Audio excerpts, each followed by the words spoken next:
పుంగనూరు గురుకులం ఆచార్య మణికంఠ ఆధ్వర్యమున ఉగాది సందర్భముగా విద్యార్థులచే నిర్వహించే కార్యక్రమాలు.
చాలా తక్కువ మంది ఉంటారు ప్రపంచంలోనే.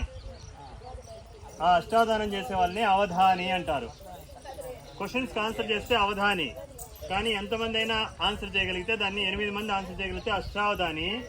ఒకేసారి 100 మంది క్వశ్చన్స్కి ఆన్సర్ చేయగలిగేవాడిని శతావధాని అంటారు. చాలా తక్కువ మంది, వేలల్లో లెక్కేసేయచ్చు. కోట్లలో ఉన్న వాళ్ళ వేలల్లో ఒకరిద్దరు ఉంటారు అంతే శతావధానులు. అలాంటి అవధానాన్ని మనము డైలీ ఇక్కడ ప్రాక్టీస్ చేస్తాం.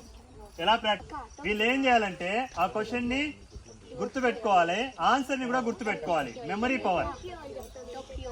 ఆ తర్వాత అడిగినప్పుడు వాళ్ళు ఏం ఆన్సర్ అయితే చెప్పారో అదే ఆన్సర్ మళ్ళీ చెప్పగలగాలి.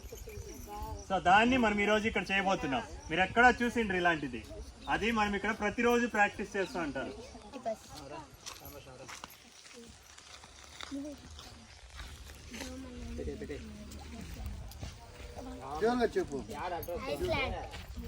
What is the full form of MPDC? Mandal Parishad Terconian Constituency. Called what Kantian?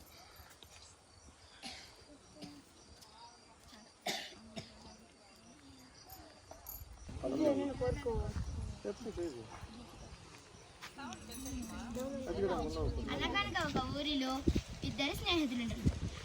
ఒకరి పేరు బ్యాక్, ఇంకొకరి పేరు కౌ. ఇద్దరు చాలా మంచి స్నేహితులు. అదే ఊరిలో ఒక కుందేలు ఉండేది. ఆ కుందేలుకి ఈ ఇద్దరి స్నేహం నచ్చేది కాదు. ఎప్పుడు వీళ్ళని విడగొట్టాలని చూస్తుండేది. ఒకరోజు ఇదొక ప్లాన్ వేసింది. అది పులిలా వేషం వేసుకొని వీటి ముందుకు వచ్చింది దీన్ని భయపెట్టడానికి. అమ్మో పులి! ఆగు బ్యాక్, పులికి ఎక్కడైనా పెద్ద పెద్ద చెవులుంటాయా? కుందేలు, ఎందుకు నువ్వు అలా మమ్మల్ని చేయాలని చూస్తున్నావు? క్షమించండి, నేను మీ ఇద్దరు స్నేహాన్ని చూడలేకపోతున్నాను. అలా అంతా ఉండకూడదు, అందరూ కలిసిమెలిసి ఉండాలి. అలాగేనా? Friends, thank you. మరో ఖేలో ఇండియా. సో మన వర్క్ చేసే రెండు విషయాలు ఏంటంటే, ఒకటి వాళ్ళలో పర్ఫార్మెన్స్ని ఇంప్రూవ్ చేయాలి, 2 వల్ల ఆటపాటల్ని ప్రోత్సహించాలనే ఉద్దేశంతో ఆ 2 ఇనిషియేటివ్స్తోనూ మనం టైఅప్ అయ్యి, సో మొట్టమొదటిసారిగా ఇక్కడ మీకు ఈ ఖేలో ఇండియా, స్కిల్ ఇండియా 2 కలిపి ఎక్కడ మీకు సర్టిఫికేట్ అనేది రాదనమాట. సో ఫస్ట్ టైం మన గురుకులంలోనే. సో నాట్ ఓన్లీ ఇవి మాత్రమే కాదు, మీరు చూసారనుకోండి మన లయన్స్ క్లబ్ వాళ్ళ చిల్డ్రన్స్ వింగ్ లియో క్లబ్తో టైఅప్ అయ్యి మన పిల్లలు ఓన్లీ మన ఊర్లోనే కాదు ప్రపంచంలోనే ద బెస్ట్ లియో క్లబ్గా ఈరోజు వర్క్ చేస్తోంది. So the credit goes to our లియోస్. So next year మనము ఈ ఉత్సాహంతోనే రెడ్ క్రాస్ అనేది వినే ఉంటారు మీరందరూ. సో దాంట్లో జూనియర్ రెడ్ క్రాస్ అనే వింగ్ ఉంది.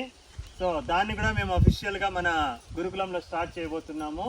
సో మీరు అనుకోవచ్చు మీ పిల్లల్ని 200, 500, 1000 రూపాయల ట్యూషన్లకు ఇచ్చి పంపించేయచ్చని. మీరు ఎన్ని పంపించినా మళ్ళీ చెప్తున్నాను, ఒకటి వాళ్ళు 9th నుంచి 10th, 10th నుంచి ఇంటర్, 6th నుంచి 7th పోగలరు, కానీ ఇలాంటి స్కిల్స్ అయితే ప్రపంచంలో ఎవరు నేర్పించరు కూడా. నేను ఛాలెంజ్ చేసి చెప్తున్నాను, that is the power of Gurukulam. ఒక అబ్బాయి బాగా చదువుకున్నాడు.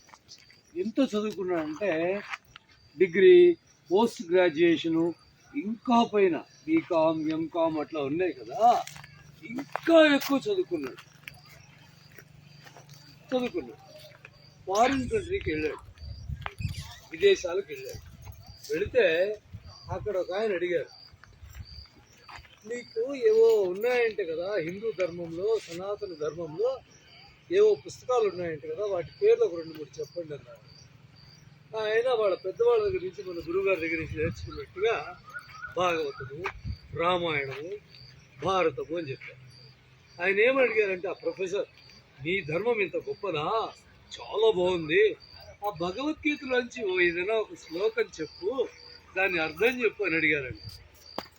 అంత పెద్ద చదువుకున్నవాడు కూడా భగవద్గీతలో ఒక శ్లోకం చెప్పలేక, రామాయణంలో ఒక సందర్భాన్ని వివరించలేక తల దించుకుని అవమానాల పాలై భారతదేశానికి వచ్చాడు.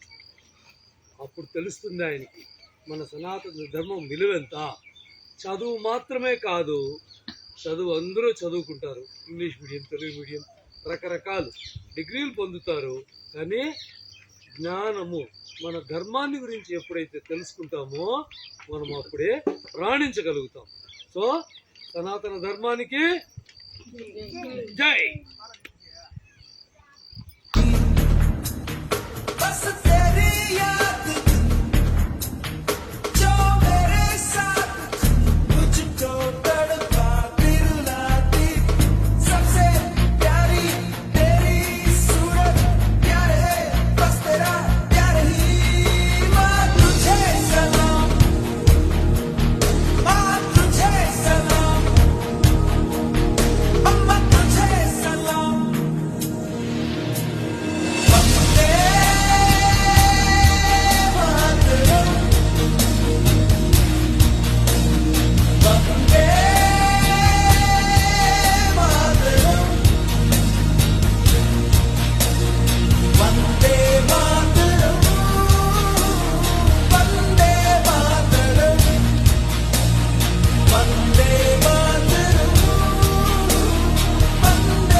भारत माता की जय, भारत माता की जय.